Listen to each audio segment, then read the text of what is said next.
Officials of the Ministry of Health on St. Kitts and Nevis are monitoring cases of COVID-19, influenza, and RSV after a report out of the Pan American Health Organization, PAHO, alerted to increased and fluctuating incidences of the diseases in the Caribbean.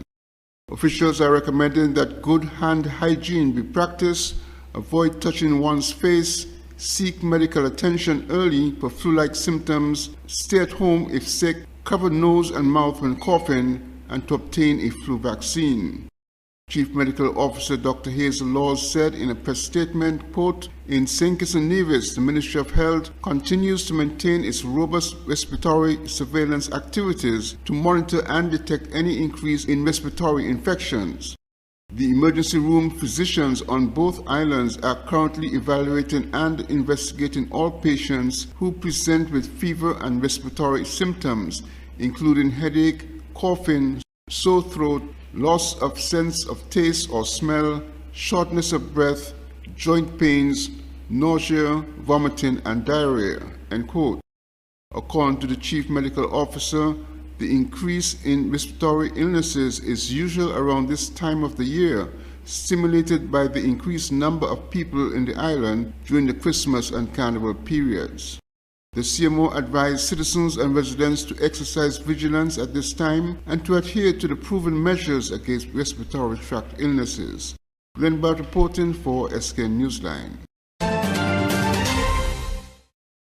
The government of St. Kitts and Nevis extends congratulations to President-elect Lai Ching-te of Taiwan's Democratic Progressive Party, DPP, on his recent victory in the presidential election held on January 13th. A release from the St. Kitts and Nevis Information Service, SKNIS, said in achieving an unprecedented third consecutive term for the Democratic Progressive Party, President-elect Lai Ching-te has broken new ground, showcasing the democratic spirit of the Taiwanese people. Prime Minister of St. Kitts and Nevis, Dr. Terence Drew, expressed his congratulations, stating, quote, "On behalf of the government and people of St. Kitts and Nevis, I extend warmest congratulations to President-elect Lai Ching-te. His victory not only signifies the trust bestowed upon you by the Taiwanese electorate, but your support for the ideals you espouse for your people. The government of St. Kitts and Nevis is proud to acknowledge the enduring friendship and collaboration between our two nations and reaffirm its commitment to the resilience and strength of our nation. As we look forward to continuing this journey of mutual respect and cooperation, we wish President-elect Lai Ching-te every success in leading Taiwan to further prosperity and advancement." I'm Andre Huey for SKN Newsline.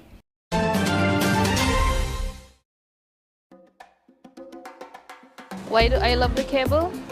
Well, I have their internet service at home and I never have issues with connectivity. And the way that they're always giving back to the community, that's impressive, and that's a win in my book.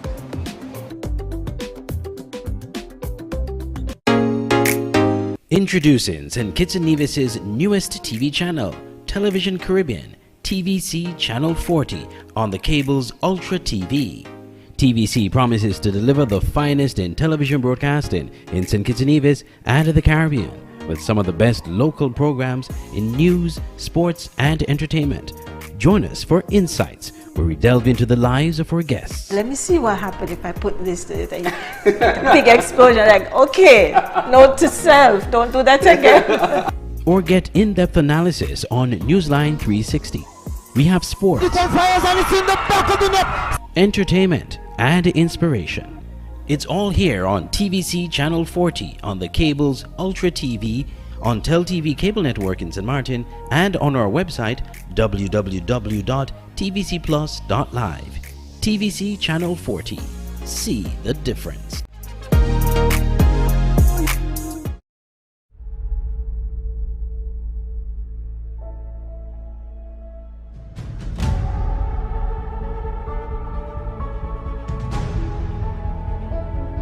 It's beautiful. He took one look at you and the angels started singing. Another wonderful day.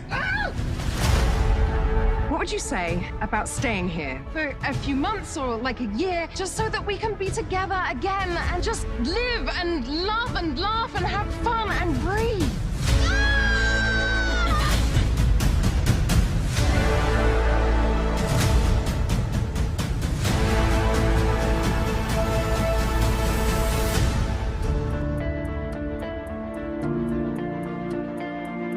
Why are you hiding out on a little Caribbean island, singing in a beach bar? When I came here, I was at peace, and I never left. This is the beating heart of Nevis. This is what grounds me, what feeds my soul. It's where I found myself. I hope your life here will be full of joy. Love this island, my son. She will give you more than you can imagine.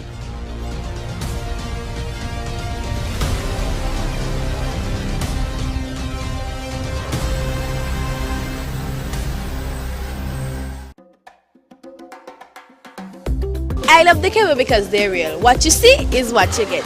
No hidden agenda, no tricks, just real, honest communication.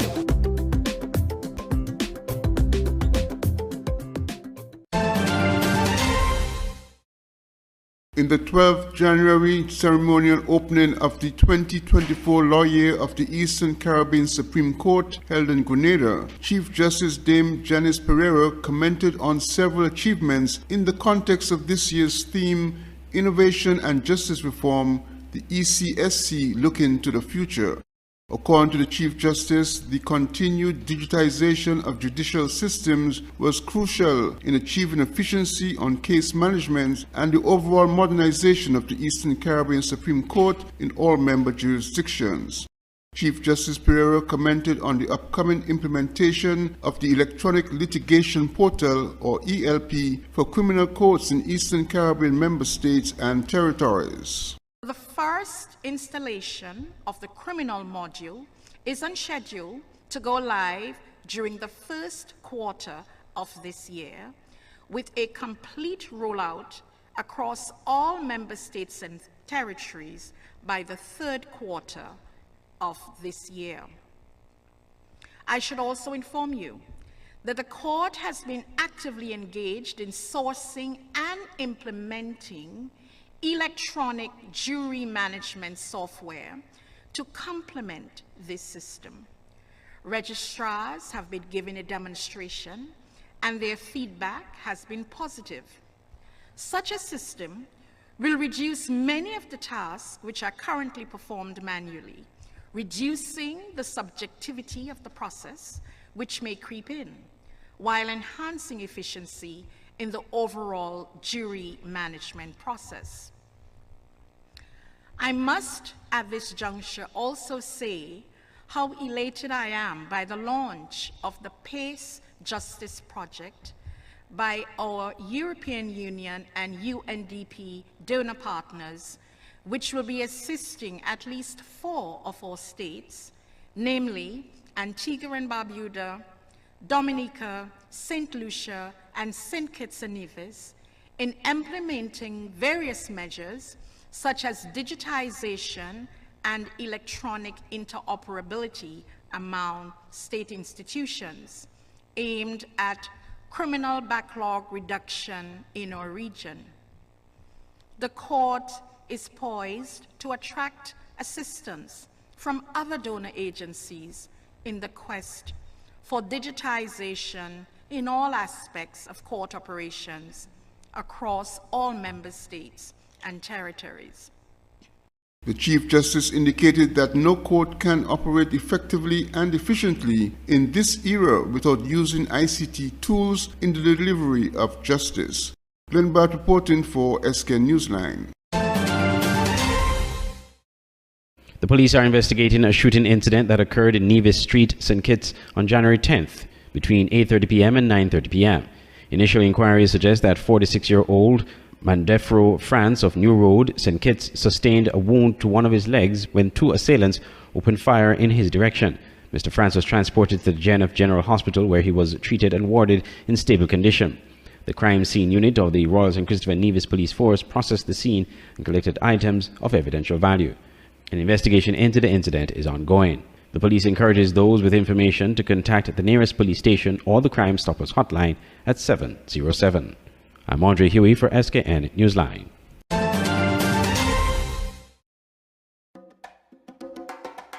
Well, of the cable, well, it's reliable, the speed, quick. When I come in town, I'm going to Wi-Fi on my phone, I could just say, okay, let me send a quick text. Who Wi-Fi available? You watch the other Wi-Fi and you say, bye. This one say free, but it ain't really free. But the cable more reliable than the others, and it's more, you know, it's local, it's family home, so it's more trustworthy.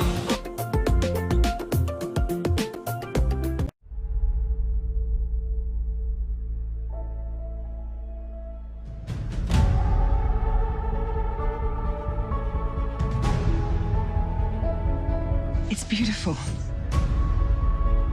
He took one look at you and the angels started singing. Another wonderful day. What would you say about staying here for a few months or like a year, just so that we can be together again and just live and love and laugh and have fun and breathe?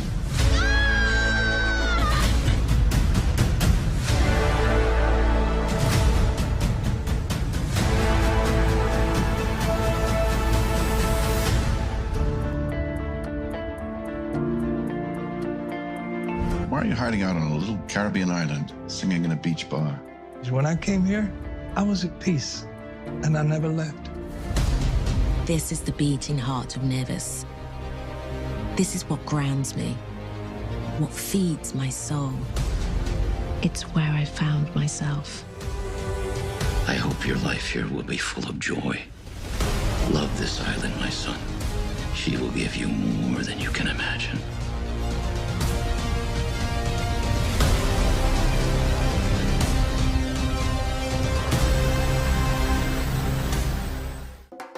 So the reason I love the cable, the prices are reasonable and affordable, and they give back so much to the community and the country.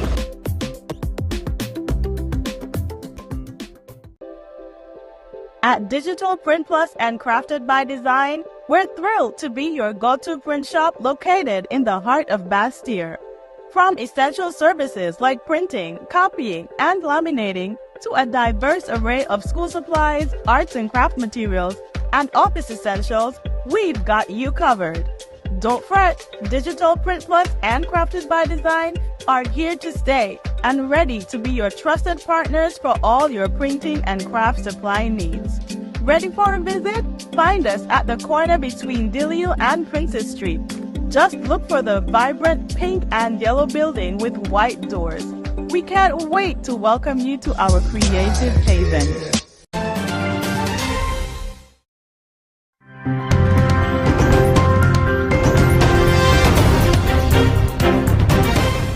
Four political parties on St. Martin have agreed to form the next government after Thursday's parliamentary elections.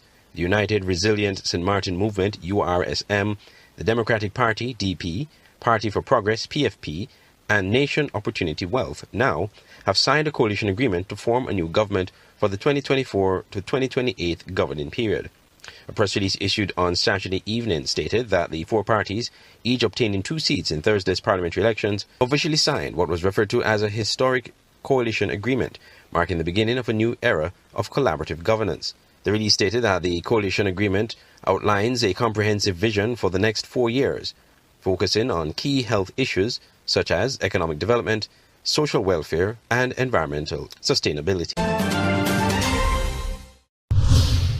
Guyana remains at the forefront of economic growth in the Caribbean, with World Bank projections foreseeing a substantial 38.2% expansion in its gross domestic product (GDP) this year. In its Global Economic Prospects report, the World Bank indicated an overall 7.6 growth rate for Caribbean economies this year, with a projected decrease to 5.4 next year. Guyana's remarkable double-digit economic growth significantly influences the overall region figure. Excluding Guyana's growth, the report suggests a lower overall growth rate. The report emphasizes that aside from Guyana's resource-based boom since the oil discovery in 2015, the region's growth is anticipated to accelerate to 4.1% in 2024 and 3.9% in 2025. Looking ahead, Guyana is projected to continue its ascent next year with a growth rate of 15.2% as per the World Bank's report. The bank notes varying growth prospects across the region, with tourism-dependent countries still in recovery. However, the tourism sector is identified as a driving force for growth.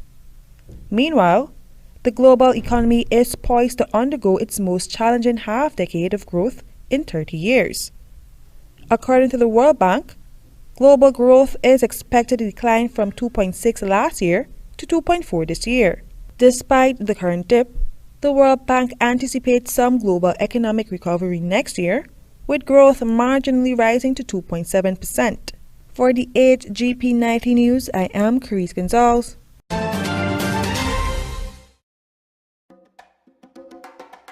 Why do I love the cable? Well, I have their internet service at home and I never have issues with connectivity. And the way that they're always giving back to the community, that's impressive and that's a win in my book.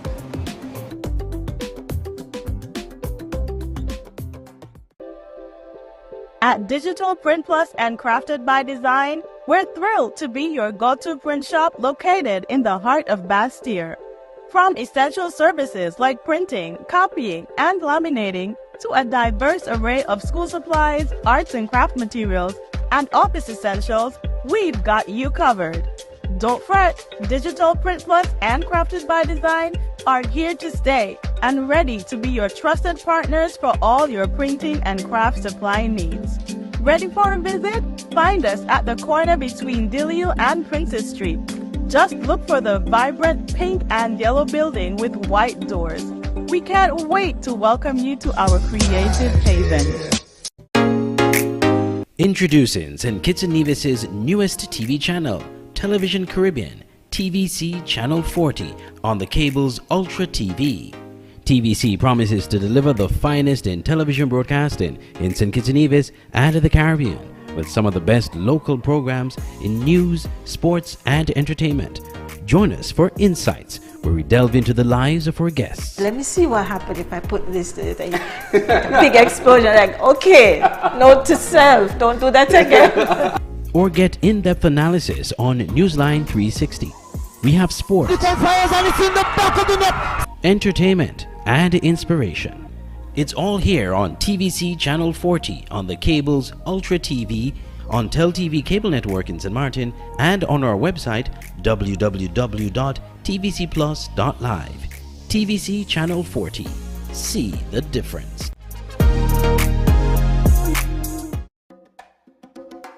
So the reason I love the cable, the prices are reasonable and affordable, and they give back so much to the community and the country.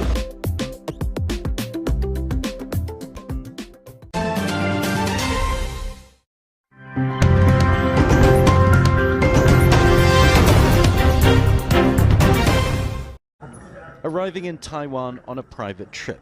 At least that's the official explanation. A delegation from the United States, a former Deputy Secretary of State and a former National Security Advisor. Their arrival less than 24 hours after the election of Taiwan's new president doesn't appear to be a coincidence. First on the agenda, a meeting with outgoing President Tsai Ing-wen.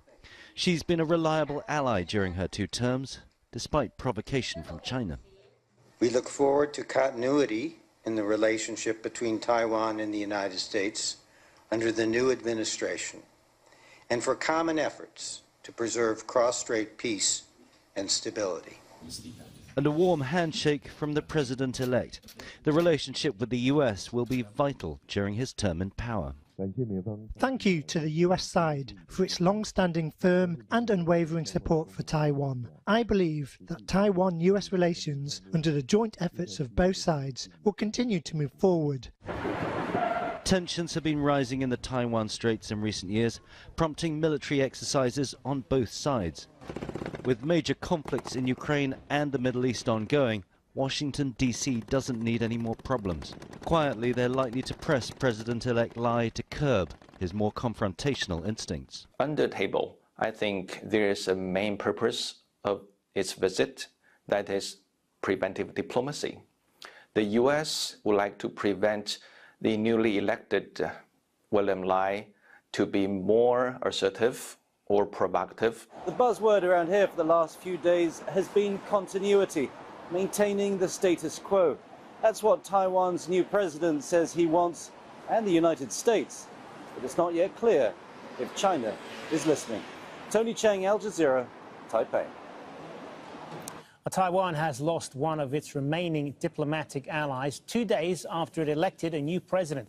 the Pacific island of Nauru, says it will not recognize the government in Taipei.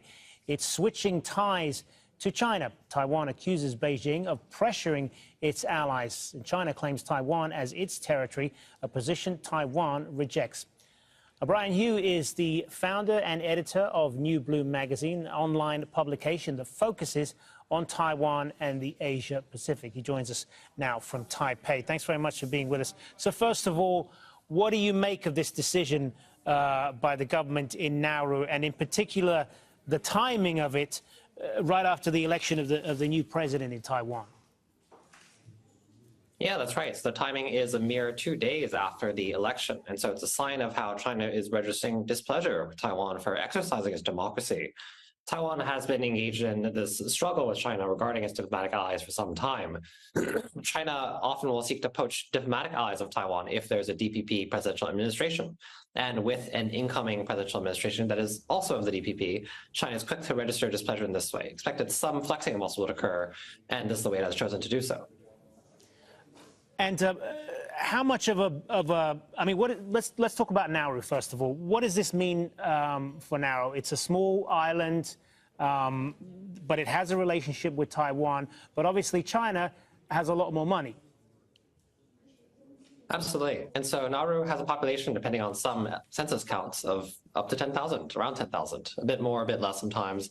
But it's a very small country. And then particularly if you do emphasize diplomatic relation with Taiwan rather than that of China, recognizing the Republic of China, the official name by which Taiwan is known, rather than the People's Republic of China, you're losing out on the Chinese market. And you may face attempts by China to pressure you. And so it does make sense as to why Nauru has decided to switch here. Taiwan cannot outbid China in terms of its incentives that it offers to Nauru. But the timing, of course, is after the election. That is suspicious. And how much of a blow is this for Taiwan then? A dwindling number of nations, small number to begin with, of nations that recognized Taiwan. It's not a huge loss because it is such a small country. And Taiwan's unofficial relations with the US, for example, and other Western powers are of much more importance. But that's symbolic value. And it shows that China's attempts to intimidate Taiwan will continue. And it also gives the opposition KMT, the historically pro-China party in Taiwanese politics, the political ammunition that it will use into Lai's new upcoming term. And so claiming that with the DPP administration, you'll have continuing shrinking international space, this loss of diplomatic allies, and then framing this as the DPP's fault rather than that of Chinese pressure. Good to talk to you, Brian Hu. Thanks very much. Thank you. A grim milestone today in the Israel-Hamas war, 100 days since the attack by Hamas in southern Israel, 100 days of grief and protests on both sides of the war, and 100 days that hostages have been held captive in Gaza. There is a new hostage video being released by Hamas today. News Nation's Alina Shirazi monitoring the very latest from Washington for us. Alina? Natasha, well, the families of Israelis taken by hostage by Hamas created this mock tunnel in Tel Aviv's Hostage Square as part of a protest yesterday. The tunnel was decorated with pictures of outstanding hostages 100 days after the October 7th attack. It's been 3 months since Hamas attacked Israel, killing over 1,000 people and taking over 200 hostage. The day was October 7th, the start of the war, when rockets were fired by the Palestinian militants into Israel. Hamas carrying out an unprecedented attack on Israel at daybreak, infiltrating the border by air, land, and sea. In response, the Israeli military unleashing force in Gaza. The Ministry of Health in Hamas-run Gaza says they've killed more than 23,000 people, with more than 100 hostages still held captive. Hamas's armed spokesman saying today the fate of many Israeli hostages is unknown, adding that many may have been killed. New video today showing 3 Israeli hostages being held in Gaza. The 37-second video ended with one sentence: "Tomorrow we will inform you of their fate." After 100 days of bloodshed, much of Gaza transformed into a graveyard, with more than 2/3 of homes now destroyed. During a brief pause in the fighting, over 100 hostages returned, but many more did not. with a few miracles in the darkness, like this woman, a displaced Palestinian, giving birth to quadruplets in a Gaza shelter. Israel's prime minister doubling down, saying no one can stop their goal of crushing Hamas, not even the World Court.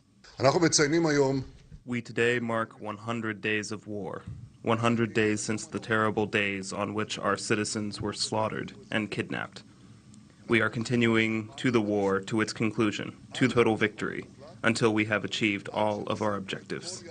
Today, National Security Council spokesman John Kirby discussing the Secretary of State's recent trip to the region, reiterating the administration's goals to curb Israel's fighting aggression.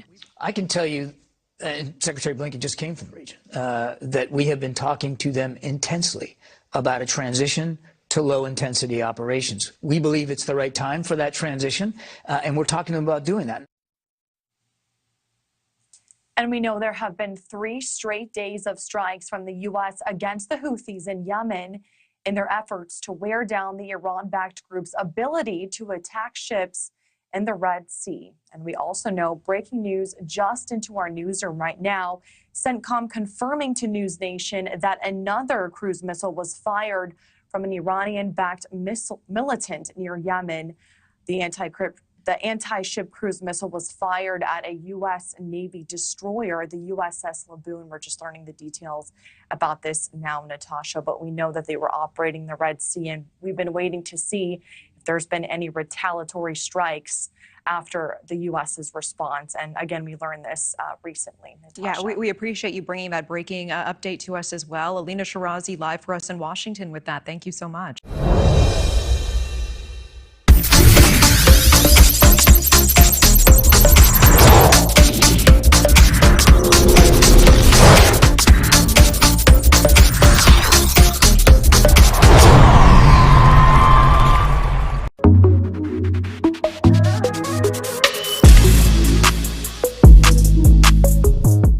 The St. Kitts and Nevis Football Association, the SKNFA, will be launching the FIFA-backed Talent Development Scheme on Tuesday, where it will scout for talent to be involved in the program. Lenny Taylor, SKNFA Technical Director, explained what will happen come Tuesday. We're beginning on Tuesday, Wednesday, Thursday at Keon, the opening of the trial period. And in the trial period, we're going to look for players who will qualify themselves to come to the National Center, which is here at the Technical Center. The ones who are not qualified are ready for the center. For the National Academy, will go back to the center and continue training 4 days per week. The technical director was keen to point out that this program is intense and will be done in conjunction with the National Football Academy at the SKNFA Technical Center. If they make it, they'll begin training at the Technical Center immediately. Yeah, the first location begins at Keon, but we'll do the first 3 days, Tuesday, Wednesday, Thursday, starting on the 16th. The following week we go to Old Road, where we'll repeat the same thing at Old Road. The following week, we go to Nevis, and we do our search there again Tuesday, Wednesday, Thursday. And the final search will be done in Bastia, where we go again Tuesday, Wednesday, Thursday. The players who are selected will come to the National Center here and continue working. But it's a continuous process. They have to continue to show that they are ready for the National Academy. And the other centers, which are, as we says, Keon, Old Road, Nevis, and Bastia, players will go there and continue training. If they raise their level, they'll come into the center. Mr. Taylor said registration has gone well for both boys and girls, and he's looking forward to Tuesday's launch. The main goal of the TDS is to help raise the standards of national team football around the world for both men and women, driven by FIFA's desire for a long-term dedication to global talent development.